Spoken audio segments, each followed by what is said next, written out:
Hi guys, this is Michael with Juggernaut Welding out of Callahan, Colorado. I just recently purchased an STVCNC SparkX 4800 table. It does have the upgrades with it, the gear reduction and breakaway torch. I highly recommend that breakaway torch, save you a ton of money when you're learning. I had zero CNC experience before this and really no computer experience before this. I had to basically learn everything, and I'm still learning every day. So hopefully I can clear up a few things. STV, they're amazing. If you can get a hold of Barry up there, he'll walk you through anything you need and everything you need. He worked with me for 2 weeks, and if I would have just taken the class right away, that would have saved me a lot of grief and a lot of phone calls. But those guys are awesome, so give them a chance.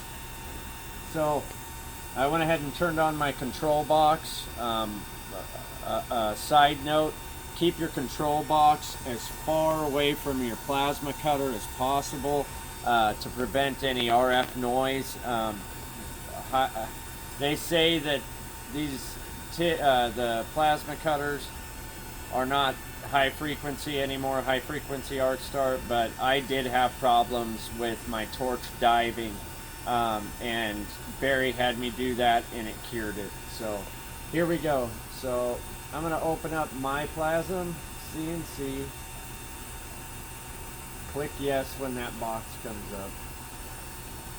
Okay, first off, we're going to come up here.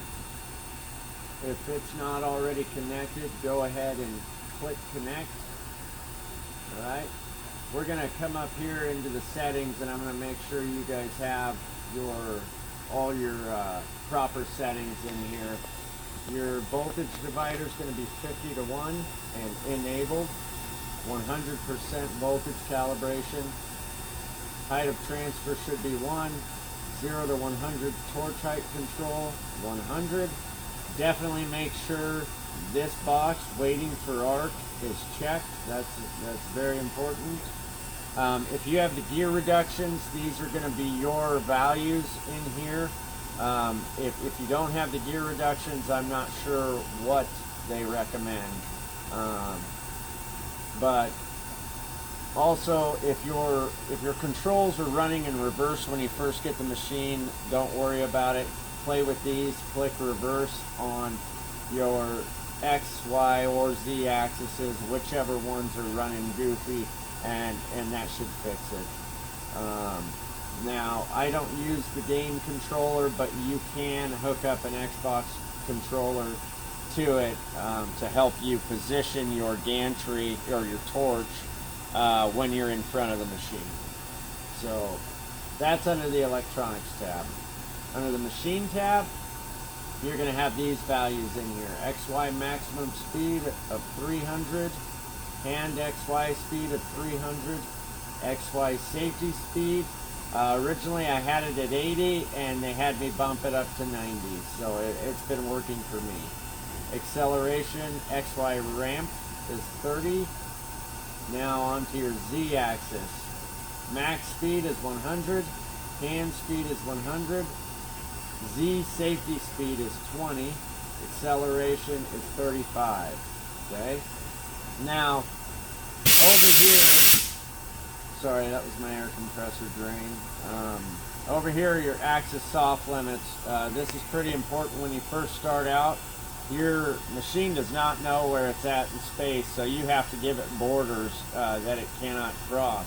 So I have these values in here, and they work for me. You might have to play around a little bit. 48 and 96 would be 4x8 technically, but it basically gives it a border so that your gantry isn't running off of your gear rack if you don't set up your project position correctly, which that will happen when you first start out. So now for your homing, if you didn't get the automatic homing kit, then you're going to want to go ahead and put these values in, and this switch is going to be off. And if you do have the automatic homing, go ahead and click that on. And I'm going to show you how to manually home it anyway. But XY moving gear parameters, this is for gear reduction machines only. You're going to have to get your parameters from Barry or from the manual. And I'm not sure if the manual actually has it in there or not. It's not very good. But look at the tutorials in the Google Drive that they give you when you purchase the machine. The tutorials will help you a lot. So 0.942 and 0.942 for X and Y. Z-axis 0.157. On to our functions. So if you're using an ohmic sensing torch, you're obviously going to have this one checked. I'm using the floating head, so I have this checked. Detection height 0.5. Ohmic correction 0.01, switch correction 0.15, and detection speed 20. Those are the numbers that they gave me from the factory. So over here in these boxes, I don't use them, but I probably should. It'd be convenient. You can put in your coordinates so that when you get done cutting a project, your gantry, your torch will automatically move back to that parking space, say in the right rear, to get out of the way so that you can change material or you know, change consumables, whatever you need to do. That's it for the functions. The program tab, this is the only thing you need to mess with. If you're across the pond, you're going to be using metric, so that will be unchecked. If you're stateside and you're going to be using inches, then make sure that's checked. That is all in the settings. Okay, now we are going to go to manually homing your machine. My son Braden is videotaping us right now, so I'm going to have him step over. I will show you the torch, and then I'll have him come back over the computer. So when you're homing your machine, you want to pick one corner to home it in, right? So mine is the left front corner. To manually home it, you want to bring it as close up as you can, obviously not past your water tray, and you're going to keep your torch about 2 inches off the material. Bring it all the way over to the left and forward as far as you want to there. And then we're going to go back to the computer.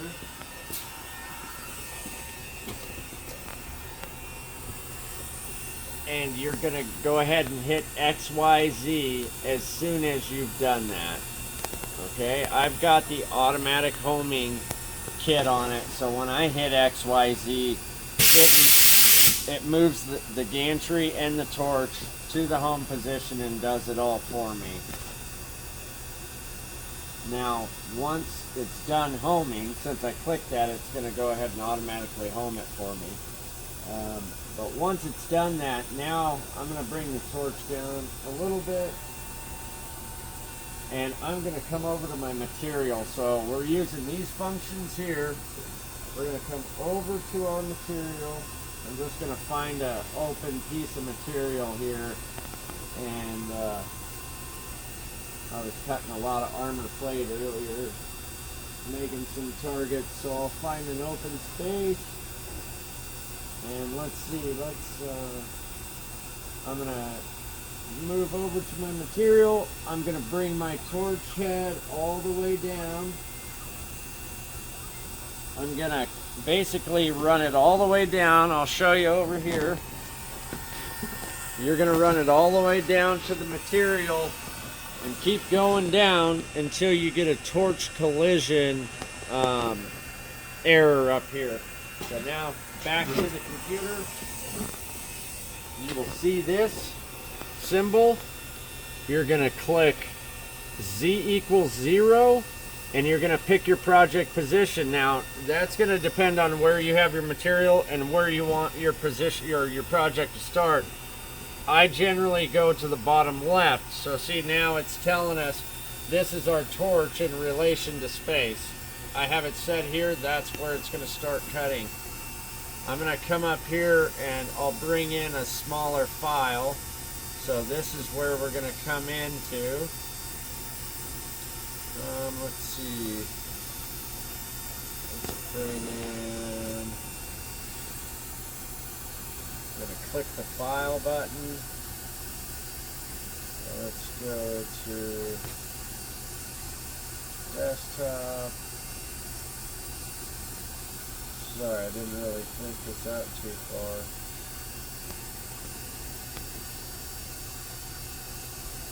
Cut out one of the small F-16s. We'll go ahead and do this. This is a lightweight armor plate that I make for a plate carrier. So again, I went to the file button, clicked it, go into wherever you have your files stored. Again, this will only read a DXF file. It will not bring in an SVG, so you'll have to go in and save your file as a DXF R14 to be able to bring it into the program. So again, we click this button here to start. Then that brought up this screen. Then we hit the file button again, shows our file. Once you see your file in here, you're going to hit this green arrow button. You brought in what you're going to cut. Say you wanted 5 of them, you would just keep hitting plus, plus, plus. I don't, so we're going to use the back button, and I'm just going to cut 1. Once we're happy with it, if you want to resize it, you can click here, click your value here, say I wanted it a 9 by 11 or yeah, 9 by 11. I would punch in 9 for my X, and it'll actually automatically proportion it to what your file is. Click check. That's going to bring it into your system, and then from this point, what I generally do, just to make sure I'm not going to screw anything up, I will trace this is the trace button. It will trace and, oh yeah, whoops, I didn't bring my torch up. So Z equals 0, bring your torch up, and project position. We're going to have it start down here. Make sure you hit that project position after, otherwise it'll try to go off the table. So now I'm going to hit the trace function, and you'll see the table will actually trace out basically the widest portion of the cut that you're going to make, so that you can make sure you have enough material. Wait, put down the cup. I'm not going to cut right now. Oh. I shut the compressor off. I'm just going through it. Oh, okay. So now come back over here. Before we get too far with it, I forgot to tell you this. You're going to want to put in your cutting parameters here. So you can go in the Hypotherm book and get their speeds, but you're really going to have to play with it a little bit. Generally, what I do is the cut speed 1, I think it's the fast speed or something it's called in the book. It's not the production one, it's the number 1 speed. I'll put that about 20% less than what they say in the book. And then I will set my cutting speed to about 20% lower than that, or you'll just have to dial it in to get the best cut. It depends on air quality and all that good stuff too. Your cutting height, this is always going to stay the same, 0.06. Torch height control, 125. Piercing height, 0.15. Piercing time, 800 milliseconds. In the book, it's going to say 0.8. And so that you're going to, because it's going to be in seconds, you're going to break it down to milliseconds, which would be 800. Floating height, 0.15. This is for my 1/4 inch armor plate. Once you punch in your numbers and you like them, what you can do is hover over this. You can click on it, You can hover on it, click on it. I'm just going to retype that. We're going to call that 1/4-inch armor plate. 1/4-inch armor. Control S is going to save it. And then so on and so forth. You'll go down once you start figuring it out and you cut different materials. If you like those settings, hit Control S and go ahead and click on this box and put your material in there. It'll save you a lot of time. Trying to think what else I'm forgetting. So if you, this little, I don't know, it looks like a recycle button to me, but that's analyze. That'll tell you the estimated cut time for your project. Some of them can be up to an hour and a half, depending on the intricacy of your file. But this one's 52 seconds. All right, and generally, if you've got a bigger file with small holes and things, it'll show you in purple the holes, and that's your cut speed 2. This is, the blue is your cut speed 1, the purple is your cut speed 2. Alright, let's go back to, I think that's it. I think that's all I wanted to show you guys for now. I'll come back on and Part 2. And continue with video part 2, but this is Cutting. again, yeah, and we'll go through cutting and all that, and some tips and tricks that I've picked up. I'm no pro, but in 4 months I have learned so much, and so I'll make another video. Maybe I can show you how to draw something simple in Inkscape, and then how to transfer that over to a DXF file and get it over to Myplasm to cut. Oh, and MiniCAD. We can go over MiniCAD and how to operate it. We can actually probably do that real quick. So I put mine on my home screen. I'm going to click on MiniCAD. Okay, we're going to blow it up. This screwed me up for a while. I didn't know how to get it to 1-inch intervals, 1-inch grid. So you're going to go in here and 1.0 enter. That's going to bring this up to a 1-inch grid. You can do 2-inch grids, so on and so forth. I like 1-inch grid. You can use your plus and minus keys, or is that this one? No, not this one. You can use your mouse wheel to zoom in and out here. Okay. New document, save your document, save as, you know, that. Load would be to load a file that you've already saved as a PLT. So for some reason in Myplasm, when you save a file, when you draw it in MiniCAD, it's going to save it as a PLT. Once you're done drawing it, we'll show you. So this is your, say you want to draw a 2x2, or let's go with a 2x6 rectangle. Okay, we're going to drag it out. We're going to put a couple of holes in it. Say we need 2 holes centered. Now this is radius, it is not diameter. So if you want a 1/2-inch hole, you're going to want to set this at 0.25. You're going to go with half of your diameter. Then set that. I want another one.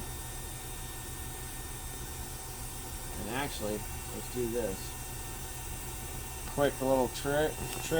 If you press Control C and then Control V, it's going to duplicate that for you so that you know they're the exact same size. And if you have 10 of them to do, you can do that.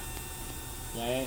Now, what I usually do, because I found that the program has bugs, is I will save it every little while I'll save it as, let's see, I'm going to save this as test, and it's going to save as a MiniCAD file, and I have it in my targets folder. Save this because I found when you fillet corners and chamfer corners, it for some reason will freeze up on you. So I'm going to click fillet, and I'm going to put in, I want a 1/4 inch radius on this, 0.25, enter, click your corners, okay, save, say you want to chamfer this corner, we're going to do the same, 0.25. And you're left clicking or right clicking? I am left clicking. Okay. Yeah, I'm left clicking to use that. Again, I'm no pro at this, but these are the things that I've found help me. Say, let's see what else. This is to draw an arc. So say we want to start here. I'm going to use my mouse wheel, and also if you click the mouse wheel in and drag your mouse, it will reposition. So we're going to do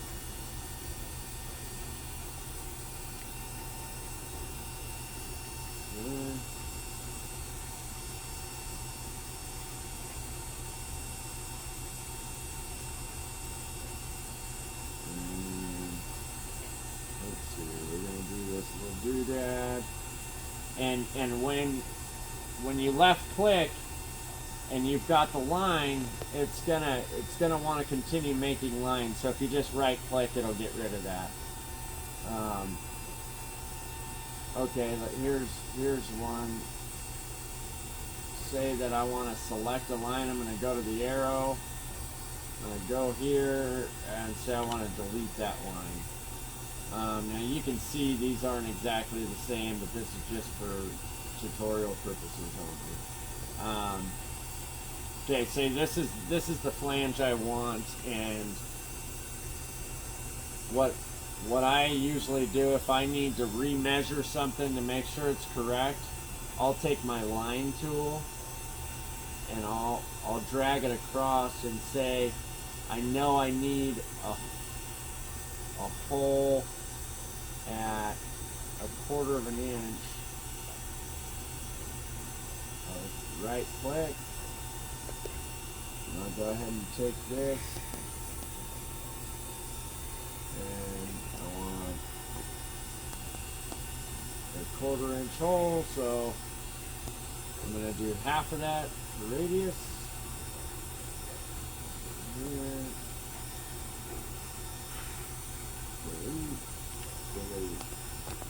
And you can also, if you double click, you can highlight that and drag it anywhere you want. But I was just showing you how you can use a line to get exact measurement. Okay, now we're going to save again. I'm going to show you how to export this. So, oh, and if you make a mistake, you can just click undo. Say I didn't want to do the last action, just click undo, undo. Oh wait, I went too far. Click redo, redo. Alright, you can put in single nodes if you need to intersect lines. This is your intersect line tool. If you've got two lines that, I don't really have one on here, but if you had two lines that were intersecting and you wanted to erase something and you couldn't get it to, then you can click intersecting line, click on the nodes that join, and yeah. Or you can zoom way in, and sometimes your nodes won't be lined up. They'll be like,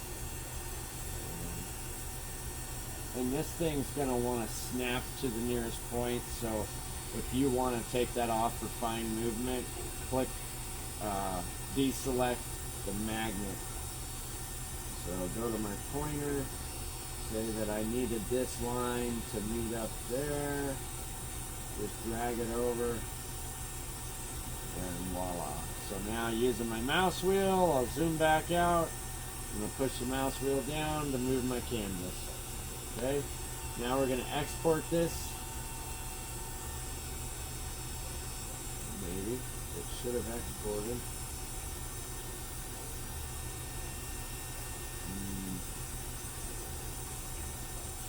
For some reason, it's not letting me. So I'm going to bring it in. So folder button. Go to the folder that I know it's in. Targets. Here's my test. I'm going to double click that and see it brought it in for us. Now if you're done with your plate and you want to bring this in, you're going to click just the arrow. Okay? If you screw up, click back. Alright? If you want to add it, you can hit the plus and arrow one. Say that you're trying to do a bunch of them and you want to somewhat nest them. This program isn't, I guess, all that for nesting, but it does work. You can drag it, flip it individually, and the mouse wheel works for this too as far as zooming in and out. Your offsets and lead in and lead out, all that you're going to have to play with. If you have a 1/4 inch hole and it's coming out 0.29 instead of a 1/4 inch, then you're going to play with your inside and outside offsets, and you can drag this slider to make a bigger, account for a larger or less curve. The higher you go, the wider the curve. Lower you go, the lower the curve. You'll kind of learn the curve of your machine and torch as you go along. Lead in, lead out. That is so that you're not cutting in the material that you want to save and then going in. If you were to do that, it would look something like this. Let's see. You can zoom in and out for lead in, lead out. It should calculate it on its own, but always double check because I have had it make errors. But see, it's going to pierce here and then lead into my circle. This, you see the gray and the green? This is where your offset comes into play. I have an offset, so if I slide that in, it's going to cut closer and closer to the center. If I slide that back, it's going to cut right on the line, or you can just unclick it and it's going to cut right on the line, but your kerf width is going to make the hole a little bigger. Alright, I like all that. These are mirror image. That's your mirror image tool. If you brought in 5 objects and you want to just get rid of one of them, you can drag a box around it or highlight it. Make sure your box goes all the way around it, otherwise it will not highlight all your pieces. That one's selected, say I want to get rid of that. Let's just delete that. If you click this one, you can disable parts. So say for some reason you didn't want this one here, you could drag a box around it, maybe. See what I mean? You could drag a box around it and you can click disable and see it's grayed out. That one will not cut now. Say you just needed to redo these ones and you didn't need that one, that's what you would use that for. Cut sequence, it's telling you it's going to pierce and cut this hole first, this one second, this one third, and then your outside is going to be the fourth, which is correct because if you cut your outside first, your part's going to drop in. So if you see that it's cutting the border first, go ahead and play with your sequence here. You can change your sequence here and use your slider in and out, and that will change the cut sequence. Well, guys, we're gonna go ahead and finish up here. If you were ready to cut right now, then you've already homed it. You've already put your project position. You can hit play and it'll go to town. If you hit shift and play, it will simulate the cut. So we're gonna see what that looks like real quick before we get off of here. So you can actually see it's actually going to go through the motion, and it's going to show you exactly the speed that it's going to go and where it's going to travel. This is 1/4" armor plate, so it moves pretty slow. If you're cutting 20 gauge stainless, it's going to be flying. So anyhow, thanks for your time. Hopefully this video helps. Tune in, I guess.